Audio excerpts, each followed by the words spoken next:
Hello குட்டீஸ், praise the Lord. எல்லாரும் எப்படி இருக்கீங்க? நல்லா இருக்கீங்களா? ஓகே குட்டீஸ், நீங்கள் சூப்பராக இருப்பீங்கன்னு நினைக்கிறேன். நம்ம கூட வந்து நித்யாக்கா வந்திருக்காங்க. அவங்ககிட்ட போய் கேட்டுடலாமா? ஹாய் நித்யா, எப்படி இருக்கேன்? நல்லா இருக்கேங்க்கா, நீங்கள் எப்படி இருக்கீங்க? நான் சூப்பராக இருக்கேன் நித்யா. ஓகே குட்டீஸ், இன்றைக்கும் நிறைய செக்மெண்ட்ஸ்லாம் இருக்க போகுது. ஓகே, ஸ்டார்டிங் என்ன பண்ண போகிறோம்? அக்கா, நம்ம ஸ்டார்டிங் எப்பவுமே ப்ரேயர் தான்க்கா பண்ணுவோம். ஆமாம், ப்ரேயர் தான் பண்ணுவோம்ல. ஸோ ஸ்டார்டிங் வந்து அக்கா நம்மளுக்காக ப்ரேயர் பண்ணுவாங்க. நீங்கள் எல்லாரும் முட்டி போட்டு கண்ண முடி ப்ரேயர் பண்ணுறதுக்கு ரெடியாக இருக்கீங்களா? ஸ்தோத்திரம் ஏசப்பா, உமக்கு ஸ்தோத்திர தகப்பனே. இந்த வேலையில் ஆண்டவரே உம்மை நோக்கி நாங்கள் ஜெபிக்கிறோம். ஏசப்பா, ஆன்லைனில் பார்க்கிற அப்பா சண்டே கிளாஸ் பிள்ளைங்களுக்காக கூட நாங்கள் ஆண்டவரே ஸ்தோத்திரம், நாங்கள் நன்றியோடு ஸ்தோத்திரிக்கிறோம் தகப்பனே. ஏசப்பா, ஸ்தோத்திரம் தகப்பனே. இன்று நாளில் ஆண்டவரே ஸ்தோத்திரம் கர்த்தாவே, எங்கள் பிள்ளைங்களுக்காக எடுக்க போகின்ற ஒவ்வொரு பகுதியிலும் கர்த்தருடைய நாமம் அப்பா மகிமைப்படும்படியாக பிள்ளைகள் புரிந்து கொண்டு உம்முடைய வழிகளில் நடக்க கர்த்தர் உதவி செய்யும்படியாக ஜெபிக்கிறோம். கர்த்தரிடத்தில் இருந்து ஆண்டவரே ஸ்தோத்திரம் ஞானம் பிள்ளைகளிடத்தில் அப்பா தங்கும்படியாக கூட நாங்கள் ஜெபிக்கிறோம் தகப்பனே. கர்த்தர் பூரணமாய் இந்த பகுதிகளை ஒவ்வொரு பகுதிகளையும் ஆசீர்வதித்து வழிநடத்தும்படியாய் ஜெபிக்கிறோம் தகப்பனே. ஆரம்பம் முதல் முடிவு வரை கர்த்தருடைய நாமம் விளங்கட்டும். இயேசு கிறிஸ்துவின் நாமத்தினால ஜெபிக்கிறோம் பிதாவே, ஆமேன். ஓகே குட்டீஸ், நம்ம இப்போ வந்து அக்கா நம்மளுக்காக சூப்பராக ப்ரே பண்ணி முடிச்சிட்டாங்கல்ல. நெக்ஸ்ட் என்ன பண்ண போகிறோம் நித்யா? அக்கா, டான்ஸ் தான்க்கா பண்ணுவோம் எப்போவுமே. ஆமாம், குட்டீஸாக ரொம்ப அவ்வளோ வெயிட் பண்ணிகிட்டு இருக்காங்கல்ல. ஸோ இப்போ வந்து டான்ஸ் தான் பண்ண போகிறோம். உங்களுக்கும் ரொம்ப பிடிச்ச செக்மெண்ட்டில் அது. ஓகே குட்டீஸ், இப்போ நம்ம வந்து அழகாக ஒரு என்ஜாய்மெண்ட்டான ஒரு டான்ஸ் பார்த்துடலாமா?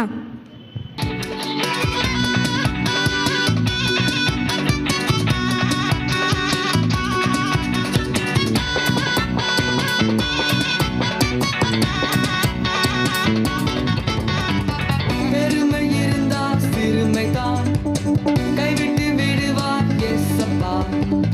பெருமை இருந்தா சிறுமைதான் கைவிட்டு விடுவார் ஏசப்பா. தாழ்மையாயிருக்கணும் அப்பதான் கிருபைகள் தந்திடுவார் இயேசு. தாழ்மையாயிருக்கணும் அப்பதான் கிருபைகள் தந்திடுவார் இயேசு. பெருமை குணங்கள் வேண்டாம், எப்போதும் வேண்டவே வேண்டாம். பெருமை குணங்கள் வேண்டாம், எப்போதும் வேண்டவே வேண்டாம்.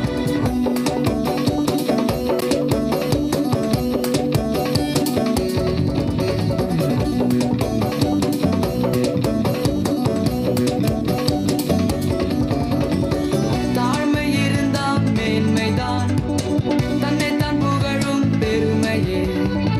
தாழ்மை இருந்தால் மேன்மைதான், தன்னைத்தான் புகழும் பெருமையே. தரையில உன்னை தள்ளிவிடும், தாழ்மை மேலே உயர்த்திடும். தரையில உன்னை தள்ளிவிடும், தாழ்மை மேலே உயர்த்திடும்.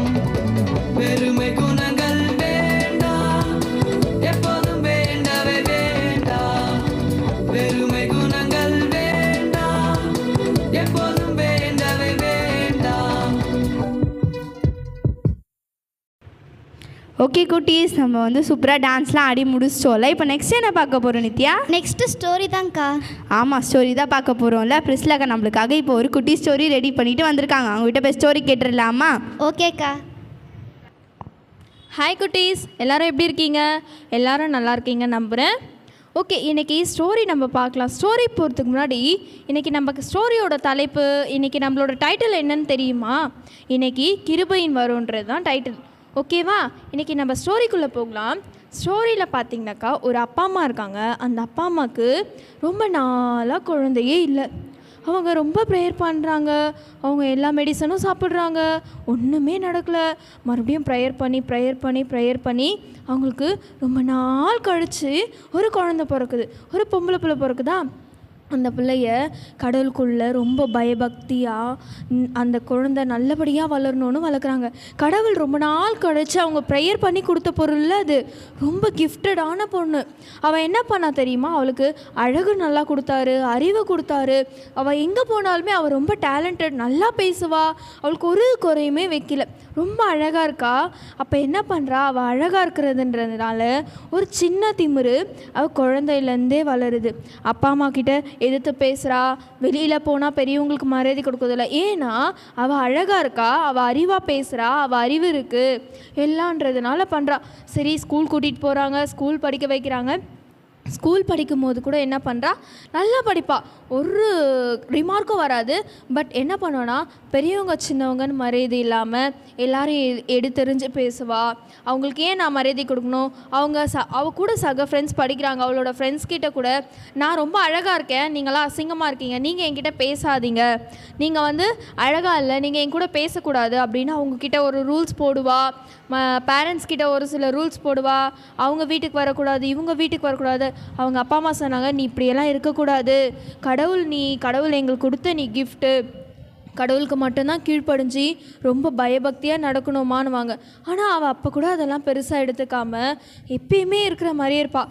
அப்படியே கொஞ்ச நாள் போச்சு, ஸ்கூல்லேயும் இதே மாதிரி கம்ப்ளைண்ட்டு, வீட்லேயும் இதே மாதிரி பண்ணுறா. இவ்வளோ என்ன தான் பண்ணுறதுன்னு தெரியாமல் அப்பா அம்மாவும் ரொம்ப கன்ஃபியூஷனில் இருக்காங்க, டீச்சர்ஸும் கன்ஃபியூஷனில் இருக்காங்க. பட் ரொம்ப நல்லா படிக்கிற பொண்ணு, அழகாக இருக்கிற பொண்ணு, எல்லாமே இருக்குன்றதுனால அவள் அந்த மாதிரி இருக்கா. ரெண்டாவது என்ன பண்ணான்னா, 10th வரைக்கும் படித்தா, 10th super mark, state first வந்தா. 11th 12th அவங்களே மெரிட்டில் கொடுத்தாங்க. மெரிட்டில் பாஸ் பண்ணதுனால நல்ல ஸ்கூலில் நல்ல ஹையர் ஸ்டடீஸ் பண்ணால். அதுக்கப்புறம் 12th நல்ல மார்க் எடுத்தா. காலேஜ் வந்தால், காலேஜ்லேயும் நல்ல மார்க் ஸ்கோர் பண்ணால். இப்போ காலேஜ் முடிச்சுட்டு காலேஜில் இருக்கிறவங்கக்கிட்டேயும் அதே பழக்கம் தான், ஸ்கூலில் இருக்கிறவங்கக்கிட்டேயும் ஒரே பழக்கம் தான். இந்த பேட் ஹேபிட் மட்டும் அவங்கக்கிட்ட மாறவே இல்லை. என்னென்னா, இந்த பெருமை, ரொம்ப அழகாக இருக்கிறோன்றது, ரொம்ப அறிவு இருக்குன்றது, எல்லாமே இருக்குன்றதுனால என்ன பண்ணுறா, யார்கிட்டேயும் வந்து அவளோட கேரக்டரை மாற்றிக்கவே இல்லை. காலேஜ் போனப்போ பசங்க யாருன்னா ஒருத்தவங்க குண்டாக இருந்தால் நீ அசிங்கமாக இருக்க, யாருன்னா ரொம்ப ஒல்லியாக இருந்தால் நீ ரொம்ப ஒல்லியாக இருக்க, ரொம்ப அழகாக கருப்பாக இருந்தால் நீ அசிங்கமாக இருக்க, கருப்பாக இருக்க, என் கூட பேசாத அப்படின்ட்டு சொல்லி நிறைய பேரை அவாய்ட் பண்ண ஆரம்பித்தா.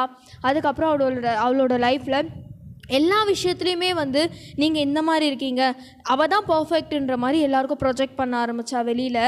அதுக்கப்புறம் என்ன பண்ணாங்க, நாள் பட காலேஜும் முடித்தா. காலேஜ் முடிச்சுட்டு இப்போ வேலைக்கு போகிற சமயம், வேலைக்கு போகிறதுக்காக ஒரு இடத்துல இன்டர்வியூக்கு கூப்பிடுறாங்க. இன்டர்வியூக்கு போய் அட்டென்ட் பண்ணுறா. அட்டென்ட் பண்ணிவிட்டு ரிட்டன் வரும்போது அவள் லிஃப்ட்டில் இறங்கி வரா. லிஃப்ட்டில் இறங்கி வரும்போது என்ன ஆயிடுச்சுன்னா, அட்டென்ட் பண்ணிவிட்டு நல்ல ஃபேஸ் இருக்குது, நல்ல டேலண்ட் இருக்குது, அவகிட்ட எல்லாமே இருக்குது, அவளோட இங்கிலீஷ் ஃப்ளூவெண்ட்டாக பேசுகிறா, எல்லாமே இருக்குன்றதுனால செலக்ட் பண்ணிட்டாங்க. அதே சரி, அது கிடைச்ச சந்தோஷத்தில் என்ன பண்ணுறா, இறங்கி லிஃப்ட்டில் வரா. லிஃப்ட்டில் வரும்போது எங்கே என்ன ஆச்சுன்னே தெரியல, திடீர்னு தீ பற்றிக்கிச்சு, ஃபுல்லாக ஃபயர் ஆகிடுச்சு. அவள் என்ன பண்ணுறா, அவளோட ஷால் எடுத்து ஃபேஸை கவர் பண்ணுறா, அவளோட ஸ்கின்னை கவர் பண்ணுறா, அவளோட கையை கவர் பண்ணுறா, எல்லா இடத்தையும் கவர் பண்ணுறா. ஆனாலும் கவர் ஆகலை. ஃபுல்லாக அவள் க்ளோஸில் இருக்கிறதுனால வெளியில் இருக்கிறவங்களாலேயும் அவளை காப்பாற்ற முடியல. அவள் மட்டும்தான் தனியாக இருக்கா லிஃப்ட்டில், உள்ளே மாட்டிக்கிட்டு. ரொம்ப பாவம், அங்கங்கே தீக்காயம், ஃபேஸெல்லாம் தீக்காயமாகி போச்சு. இப்போ என்ன பண்ணுறா, நான் எப்படி இப்போது வெளியில் போவேன்? ஒரு பக்கம் பயம், இப்படியே உயிரோடு இருப்போமா இல்லை இறந்து போயிடுவோமான்னு. அப்போ தீக்காயம் இருக்கிறப்போ அதுக்குள்ளே பாதியிலேயே வந்து காப்பாற்றி கூப்பிட்டுட்டு வந்துட்டாங்க. ரெண்டாவது பார்க்கும்போது காப்பாற்றி கூப்பிட்டு பத்திரமா என்ன பண்ணாங்க, ரெடி பண்ணி விட்டுட்டாங்க. அவளை வீட்டுக்கு கூப்பிட்டுட்டு வராங்க. அவங்க அப்பா அம்மா சாப்பாடு கொடுக்குறாங்க, எல்லாம் பண்ணுறாங்க, எல்லாமே ரெடி பண்ணுறாங்க. அதுக்கப்புறம் என்ன பண்ணுறாங்க, அவளுக்கு பழைய இருந்த ஃப்ரெண்ட்ஸ் எல்லாருமே அதே கேரோட அவகிட்ட பேசுகிறாங்க, பழகுறாங்க. ஆனால் இவளால் அதை அக்செப்ட் பண்ணிக்கவே முடியல. ஏன்னா இவள் என்ன பண்ணா, அவங்கள குழந்தையிலேருந்தே அவங்களெல்லாம் தெரிஞ்சு பேச ஆரம்பித்தா இல்லையா. அவங்க அம்மா வந்து அதே மாதிரி அவளுக்கு குழந்தையில என்னென்ன பண்ணாங்களோ, சாப்பாடு விட்டுறது, தலைவாரி விடுறது, அவளுக்கு மூச்சு துடைக்கிறது, எல்லாமே பண்ணுறாங்க. ஆனால் வந்து இவளால் அதை என்ன பண்ணிச்சிக்க முடியல, ஜீர்ணிச்சிக்கவே முடியல. அதே போல் அவளோட ஃப்ரெண்ட்ஸும் வந்து அதே மாதிரி பேசுகிறாங்க. அவளோட காலேஜ் ஃப்ரெண்ட்ஸு, ஸ்கூல் ஃப்ரெண்ட்ஸு எல்லாருமே பேசுகிறாங்க. வெளியில் பக்கத்தில் இருக்கிறவங்க, டீச்சர்ஸு, இவளுக்கு இந்த மாதிரி ஆயிடுச்சுன்னு தெரிஞ்ச உடனே வந்து பார்த்து அவளுக்கு தனி கேர் கொடுத்து எல்லாமே பார்க்குறாங்க. இவளால் மறுபடியும் அதே பொசிஷனில் அவள் போகிறா. ஒரு நாள் அவங்க வீட்டில் ரொம்ப ரொம்ப தூரத்து சொந்தமாக ஒரு ரிலேஷன் பாட்டி வராங்க. பாட்டி வந்து, பாப்பா ஏன் இப்படி இருக்க, ஏன் எல்லாருக்கிட்டையும் இவ்வளோ இதுவாக இருக்க, ஏன் என்னாச்சுன்னு கேட்கும்போது அவளோட மனசில் இருக்கிறத சொல்லிடுறா. பாட்டி, நான் குழந்தையிலேருந்து இப்படி வளர்ந்தேன், நான் தான் அழகாக இருக்கிறேன்ற திமிரில் எல்லாருக்கிட்டையும் இப்படி பேசிட்டேன், எல்லாருக்கிட்டையும் இவ்வளோ தைரியமாக இதுவாக பேசிட்டேன். இப்போ நான் என்ன பண்ணுறது பாட்டி, நான் வந்து அவங்கக்கிட்ட உண்மையான பாசத்தோடு என்னால் பேச முடிய மாட்டேங்குது பாட்டி, நான் எப்படி பேசுறது? எனக்கு ரொம்ப அவங்க வந்து என்னோடய தப்பெல்லாம் மன்னிச்சிட்டாங்க அப்போவே, ஆனால் திருப்பி நான் போய் பேசும்போது அவங்கக்கிட்ட அந்த கில்ட்டி ஃபீல் எனக்கு வந்துகிட்டே இருக்குது பாட்டி, நான் எப்படி பேசணும், நீங்கள் சொல்லுங்கள் பாட்டி அப்படின்னு கேட்குறா. அப்போ அந்த பாட்டி சொல்கிறாங்க, அம்மா நீ வந்து எதுவும் பண்ணாத, ஏசப்பா கிட்ட போயிட்டு, ஏசப்பா நான் இதெல்லாம் பண்ண குழந்தை இல்லை, என்னை தயவு செஞ்சு மன்னிச்சிருங்க அப்படின்னு மட்டும் கேளு. ஆண்டவர் உடனே மன்னிச்சிருவார். உன் மனசுக்குள்ளே இருக்கிற கில்ட்டி ஃபீலும் உடனே போயிடும் அப்படின்னு சொல்கிறாங்க. இவ்வளோ என்ன பண்ணுறா, சரி பாட்டி நான் கேட்டு பார்க்குறேன், எனக்குள்ளே இருக்கிற உண்மையாகவே கில்ட்டி ஃபீல்லாம் போயிடுமா பாட்டி அப்படின்னு கேட்குறாங்க. ஆமாம்மா நீ கேட்டு பாருன்றாங்க. உடனே இவன் என்ன பண்ணா, பாட்டி போன உடனே அவளோட ரூம் எல்லாம் க்ளோஸ் பண்ணிவிட்டு உள்ளே உட்காந்துட்டு ஓன்னு அழுகுறா. அழுது முடித்த உடனே பாட்டிக்கு, ஏசப்பா அந்த பாட்டி சொன்னாங்கல்ல, நான் இந்த மாதிரி குழந்தையிலேருந்து ரொம்ப அழகாக இருக்கேன், ரொம்ப அறிவாக இருக்கேன்ட்டு எல்லார்கிட்டையும் எடுத்து எறிஞ்சு பேசுகிறேன், எனக்கு தயவு செஞ்சு மன்னிச்சிருங்க. நான் போய் வெளியில் இருக்கிற என் ஃப்ரெண்ட்ஸ் கிட்டே கேட்க முடியல, அவங்க என்னை அப்போவே மன்னிச்சிட்டாங்க. எங்கள் அப்பா அம்மா கிட்டே போய் சொல்ல முடியல, அவங்க என்னை அப்போவே மன்னிச்சிட்டாங்க. என்னால் அவங்கக்கிட்ட பேச முடியல, அந்த கில்ட்டி ஃபீல் எனக்கு போகணும், நீங்கள் செய்யுங்கன்னு சொல்லி இவ ப்ரேயர் பண்ணுறா. ப்ரேயர் பண்ணி முடித்த உடனே இவளுக்குள்ள பெரிய சமாதானம், அந்த கில்ட்டி ஃபீல் எதுவுமே இல்லாத மாதிரி ஒரு ஃபீல். எல்லார்கிட்டையும் நார்மலாக பேசுகிறா, ஜாலியாக இருக்கா. அப்போ என்ன பண்ணுறாங்க, இவளுக்கு அடுத்து செக்கப் போடும், ஏன்னா அந்த ஸ்கின்னெல்லாம் பார்க்கலாம் அப்படின்ட்டு கூட்டிகிட்டு போகிறாங்க. கூட்டிகிட்டு போன உடனே அங்கே என்ன நடந்துச்சு தெரியுமா? இப்போ தான் ஃப்ரெண்ட்ஸ், இப்போ தான் குழந்தைங்களா ரொம்ப நல்ல விஷயம் நடந்தது. அவள் ப்ரேயர் பண்ணி திரும்ப மனம் திரும்பினதுனால அவளுக்கு என்ன நடந்ததுன்னா, அவளோட தீக்காயத்துக்கு உண்மையாகவே சர்ஜரி பண்ணி அவளுக்கு ஃபுல்லாக பர்ஃபெக்டாக அவளோட பழைய முகம் எப்படி இருந்ததோ அதே முகம் போலவும், அவளோட கை கால் எப்படி இருந்ததோ அதே கை கால் போலவும், அவளுடைய அழகு திரும்பவும் அப்படியே கிடச்சிது. அதே போல் தான் நம்ம நாகம்மானுடைய குஷ்டத்தை பற்றி பார்த்துருப்போம். நாகம்மானுக்கு உடம்புல எவ்வளோ குஷ்டம் இருந்துச்சு. அவன் ஏசப்பா சொன்னது போல் அவன் நாகம்மானு அந்த தண்ணியில் 7 முறை முழுகி எழுந்த உடனே அவனுடைய உடம்புல இருந்த குஷ்டம் எல்லாம் போச்சுல, அதே போல் இவளோட உடம்புலையும் இருந்த அந்த தீக்காயம் எல்லாமே அவள் போய் ப்ரேயர் பண்ணிட்டு வந்த அந்த இது இங்கே அவளுக்கு செய்யவே முடியாதுன்னு டாக்டர் சொன்ன விஷயம், இவளுக்கு எல்லாமே பிளாஸ்டிக் சர்ஜரி வச்சு சீக்கிரமாக க்யூர் பண்ணி இவளோட பழைய முகத்தை போலவே இவன் மாறிட்டா. கடவுள் அவளுடைய பாவத்தையும் மன்னிச்சு அவளோட கில்ட்டி ஃபீலையும் போக வச்சு அவளுக்கு லாஸ்ட்டாக என்ன பண்ணாங்க, கிருபையும் கொடுத்து அது கூட வரமாகவும் அவளுடைய திரும்ப அழகையும் கொடுத்தாரு. இதுதான் நம்மளுடைய கடவுள். நீங்களும் அதே மாதிரி உங்களுடைய தவறை மன்னிச்சு இன்றைக்கி நம்மளுடைய பாவத்துக்காக நம்ம மனம் திரும்பி கடவுள்கிட்ட நம்மளோட கிருபையை பெற்றுக்கொண்டு வரமாகவும் அவர் நமக்கு என்ன கொடுப்பார்னு பார்க்கலாமா? ஓகே குட்டீஸ், அக்கா நம்மளுக்காக ஸ்டோரி சொல்லி முடிச்சிட்டாங்கல்ல. அக்கா டைட்டில் இந்த வீக் சொல்லியிருந்தாங்க, என்னென்னு கவனிச்சியா நித்யா? நான் கவனிச்சேங்க்கா. என்ன சொல்லு? கிருபையின் வரம்க்கா. ஆமாம், கிருபையின் வரம், அதுதான் இந்த வீக்கோட டைட்டில். சரி ஓகே குட்டீஸ், இப்போ நம்ம அதை குறித்து அக்கா ஒரு ஸ்டோரியை சொல்லி முடிச்சிட்டாங்க. இப்போ நம்ம நெக்ஸ்ட் என்ன பார்க்க போகிறோம்? நெக்ஸ்ட்டு வசனம் தான்க்கா. ஆமாம், பைபிள் வேர்ட்ஸ் தான் பார்க்க போகிறோம். எஸ்தர் அக்கா நம்மளுக்காக அதை குறித்து பைபிள் வேர்ட்ஸ் சொல்லி தர போகிறாங்க குட்டீஸ். அவங்க சொல்லி கொடுக்குற பைபிள் வேர்ட்ஸை நீங்கள் நல்லா பை ஹார்ட் பண்ணி வச்சுக்கோங்க, ஓகேவா? ஹாய் குட்டீஸ், பிரைஸ் திலார். எல்லோரும் எப்படி இருக்கீங்க? நீங்களாம் கத்திற்குள் சந்தோஷமாக இருப்பீங்க நான் விசுவாசிக்கிறேன். ஓகே குட்டீஸ், இப்போ நம்ம இந்த வீக்கான வசனத்துக்குள்ளே போகலாமா? அக்கா ஒரு ஸ்டோரி சொன்னாங்களே, அக்கா கிட்ட ஒரு கொஸ்டின் கேட்கலாமா? அக்கா அந்த பொண்ணுன்னு சொன்னீங்கல்ல, அவள் ரொம்ப நல்லா அழகாக இருப்பாங்களா?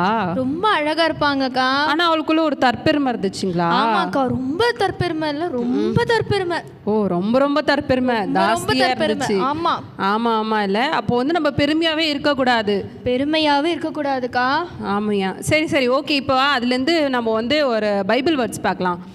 இது மாதிரி தான் நம்ம பைபிள்லேயும் ஏசப்பா ஒரு வசனத்தில் சொல்லியிருக்காரு, பெருமையுள்ளவர்களுக்கு தேவன் எதிர்த்து நிற்கிறாராம். இதே அவங்க தாழ்மையாக இருந்தாங்கன்னா அவங்களுக்கு ஏசப்பா என்ன கொடுக்குறாரு தெரியுமா? என்னக்கா கொடுக்குறாரு? கிஃப்ட் கொடுக்குறாரு. கிஃப்ட் கொடுக்குறாரா? ஆமாக்கா. அந்த ஸ்டோரியில் கூட அவன் மனம் திரும்பி வந்ததுக்கப்புறம் ஏசப்பா அவளுக்கு பெரிய கிஃப்டாக அவளோட ஸ்கின்னை மறுபடியும் புதுசாக கொடுக்க ஆரம்பிச்சாருக்கா. ஓ சூப்பர் சூப்பர் பிரிசி. அப்போ மனம் திரும்பி நம்ம ஒரு விஷயத்தை ஆண்டவர்கிட்ட நம்ம கேட்கும்போது அந்த திரும்ப அவங்க பழைய அவங்க பெற்றுக்கொள்ளவே முடியாதுன்னு சொன்ன ஒரு விஷயத்த அவங்க பெற்றுக்கொண்டாங்கல்ல, அது பெரிய கிஃப்ட் இல்லை? ஆமாக்கா. டாக்டரால கூட முடியாதுன்னு சொல்லிட்டாங்கல்ல. ஃபர்ஸ்ட் செக்அப் போனப்ப இதெல்லாம் முடியாது, இது தீக்காயும், இதுக்கெல்லாம் ஒண்ணுமே பண்ண முடியாதுன்னு சொல்லிட்டாங்க. இப்ப ரெண்டாவதா அவங்க ப்ரேயர் பண்ணிட்டு எதுக்கோ போலான்னு போகும்போது தான் இதையும் பண்ணலாம் அப்படின்னு சொல்லி பழையபடி அவ இருந்த ஸ்கின்னே திருப்பி கொடுத்தாரு ஆண்டவர். Super super. உண்மையாலே நம்ம காட் வெரி வெரி கிரேட். அதே போல தான் நம்மவும் சரி நம்மளுடைய வாழ்க்கையிலையும் சரி, நம்ம எந்த ஒரு விஷயத்துலையுமே நம்ம வந்து பெருமையாக இருக்கக்கூடாது. ஏன்னா வந்து ஏசப்பா வந்து வசனத்தில் இப்படியா சொல்கிறாரு, 1 பேதுரு 5ஆம் அதிகாரம் 5ஆம் வசனத்தில் இப்படியா சொல்கிறாரு, பெருமையுள்ளவர்களுக்கு தேவன் எதிர்த்து நிற்கிறாராம். அப்போ வந்து அவள் வந்து ரொம்ப அவள் தற்பெருமையாக இருக்கும்போது, அந்த ஸ்டோரியில் கூட அந்த பொண்ணு ரொம்ப தற்பெருமையாக இருக்கும்போது பார்த்தீங்களா, அவளுக்கு ஃபயர் வந்து அப்போ வந்துட்டு அந்த ஃபேஸ்லாம் வந்து ஒரு மாதிரி ஆகிட்டு ரொம்ப அவளுக்குள்ளே ரொம்ப கஷ்டப்பட்டா இல்லையா. அப்போ அந்த பெருமை இருக்கும்போது இப்படியெல்லாம் தான் நம்மளுக்குள்ளே வந்து அந்த கஷ்டம் வரும். அதே வந்து அவள் மனம் திரும்பும்போது அவள் தாழ்மையாக இருக்கணும்னு அவள் ஒரு உண்மையாக அந்த மனசுக்குள்ளே அவள் நினச்சா இல்லை. அப்போ அந்த தாழ்மையின் குணம் அவளுக்குள்ளே வரும்பொழுது அவள் ப்ரேயர் பண்ணும்போது ஏசப்பா வந்து இப்படியே தான் சொல்கிறாரு, பெருமையுள்ளவர்களுக்கு தேவன் வந்து எதிர்த்து நிற்கிறாரு. அதே நிமிஷம் வந்து நம்ம தாழ்மையாக இருக்கும்போது ஏசப்பா வந்து கிருபை அளிக்கிறார் அப்படின்னு சொல்லிட்டு வசனத்தில் சொல்கிறாரு. ஓகேவா குட்டீஸ், இதுக்கப்புறம் நீங்களும் வந்து பெருமையாக இருக்காமல், யாராச்சும் பெருமையாக பேசினாலும் அவங்கக்கிட்டேயும் சொல்லுங்கள், இந்த மாதிரிலாம் பெருமையாக இருக்காதீங்க, நீங்களும் வந்து தாழ்மையாக இருங்க, ஏசப்பாவை நோக்கி பாருங்கள், அவங்க வந்து உங்களுக்கு கிருபை கொடுப்பாரு அப்படின்ட்டு நீங்களும் சொல்லணும். ஓகேவா குட்டீஸ்? ஓகே குட்டீஸ், இப்போ நம்ம ப்ரே பண்ணலாமா? ஓகே, என்னோட கூட சேர்ந்து எல்லாம் ப்ரே பண்ணுங்கள். எங்களை அதிகமாக நேசிக்குதான் பரிசுத்தமான பரலோக தகப்பனே, இந்த ஆசீர்வதிக்கப்பட்ட நல்ல ஸ்தோத்திரிக்கிற ராஜா, அந்த ஆசீர்வாதமாக நல்ல வேலைக்காகவும் நாங்கள் நன்றியோடு துதிக்கிறோம், உண்மை ஸ்தோத்திரிக்கிறோம் தகப்பனே. அப்போ அந்த நாளில் நாங்கள் கற்றுக்கொண்ட வார்த்தைக்கு முன்பாக எங்களை ஒரு விஷயம் நாங்கள் எங்களை தாழ்த்துகிறோம். ஆண்டவரே அப்பா, நீ சொல்லியிருக்கிற பெருமை உள்ளவர்களுக்கு தேவன் எதிர்த்து நிற்கிறார் என்று ஆண்டவரே, நீர் அப்பா எதிர்த்து நிற்கிறவராக இருக்கிறீர் தகப்பனே. ஆண்டவரே அது அப்பா ஸ்தோத்திரிக்கிற ராஜா, அப்பா ஸ்தோத்திரம், நாங்கள் தாழ்மையாக இருக்கும் பொழுதோ ஆண்டவரே நீர் கிருபையை கொடுக்குற தேவனாக இருக்கிறீர் ராஜா. இந்த நாளிலே கூட ராஜா யாரெல்லாம் தகப்பனே அப்பா ஒரு தகப்பனே அவர்கள் அறியாமையினால் ஆண்டவரே அவர்கள் தற்பெருமை கொண்டிருப்பார்கள், ஆனால் ஆண்டவரே அவங்களோடு கூட தகப்பனே அப்பா நீர் இந்த வார்த்தையின் மூலமாக அவங்களோடு கூட நீர் பேசும்படியாக நாங்கள் செபிக்கிறோம். அப்பா அப்படிப்பட்ட அந்த ஒரு பெருமை அவங்களுக்குள் காணப்படாதபடிக்கு தேவன் எல்லாவற்றையும் எடுத்து போட்டு அப்பா அவங்களுக்குள்ள ஒரு தாழ்மையின் ஆண்டவரே அப்பா ஸ்தோத்திர குணத்தை கத்த நீர் கொடுக்கும்படியாக கூட நாங்கள் செபிக்கிறோம். அவங்களோடு கூட நீங்கள் பேசுங்க. அந்த வார்த்தையின் மூலமாக தகப்பனே இதை பார்த்து கொண்டு இருக்கிற, இதை கேட்டுக்கொண்டு இருக்கிற ஒவ்வொரு பிள்ளைகளோடு கத்த நீர் பேசும்படியாக அவர்களுக்கு கிருபை இன்னும் அதிகமாக ஆண்டவரே அப்பா வரங்களினாலும் கிருபைகளினாலும் தகப்பனே அவர்களை நிரப்பும்படியாக நாங்கள் செபிக்கிறோம். கத்த நீர் அப்படியே செய்ய போகிறதுக்காக நன்றி. நீரே பொறுப்பெடுத்துக் கொள்ளுங்க, அழகை செய்யுங்க. இயேசு கிறிஸ்துவின் நாமத்தில் கேட்கிறோம் ஜெபத்தை கேட்ட நல்ல பிதாவே, ஆமென்.